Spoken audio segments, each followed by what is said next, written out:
What up? What up? What up? Stole that from you, Dan. Anyway, so I just got off work.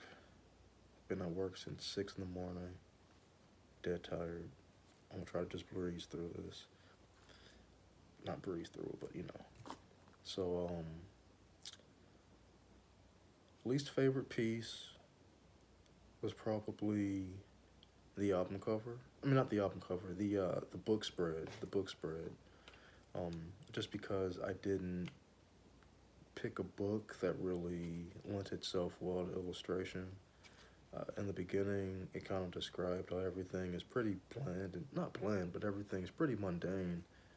Um, and especially the part that I picked didn't really like. There were better parts. If I was going to pick a book spread from that book, there were better parts to pick. But you know, it was cool to still just try to push through and try something new. I have to say, I think that was probably my most, I guess, I don't want to say difficult, but like my most, I guess, I think ambitious probably. Um, I don't know if I really executed it as well as I could have, but you know, it's whatever. I learned a lot from that one, just from trying to do something that difficult and really thinking like, okay, how does this actually work? How to get everything, you know, to follow the path and whatever. It worked kind of, not for real. It's all good. My favorite piece, I was gonna give it to the album cover, but I think it's gonna have to go to um, the promo piece, not just because I really fell in love with the story that I came up with for that one and working on it through the week, just letting it progress naturally into what it started as, into what it became, just letting that all, you know, thinking about it at night, you know, working on it at work. It was one of the pieces that I really like. Oh, I'm excited to do this piece, to explore something new and come up with something different, and that was really fun. But I think I wouldn't have gotten there had it not been for the album cover though. So I do want to say that was a turning point, definitely. Um, and that kind of revealed actually a lot of strengths and weaknesses. Like that whole week was pretty.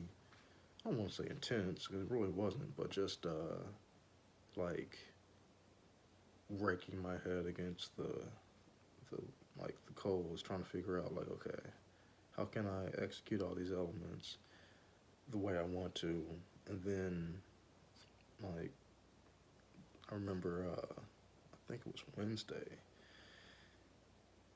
I think Fonzie left me a comment that helped a lot, and then that night I went home after work and I hopped on the voice chat, and then just talking to some of y'all helped. Just like, oh, I got the gears turning, and then I kind of ended up with what I ended up with. And so I'd say that one of the strengths that I noticed was that I'm able to use storytelling to kind of get through some of the more difficult drawing aspects. It's like even this past week, I was having difficulty trying to figure out, okay, what all would go in this thing. But then just thinking of the story, like, okay, this is a guy that does this, this, and this, so he would be into these things, blah, blah, blah. And so just being able to use that as like a safety net to fall back on. Like I was even writing stuff down, just okay, that would be funny or that would be interesting. But yeah, but on the flip side though, one of the weaknesses I'd have to say would be that you know, procrastination of course. But I did notice that when I do feel stuck, that's when the procrastination wheel start turning.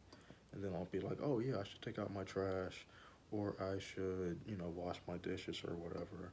But you know, that's really something that you know, I think everyone deals with procrastination.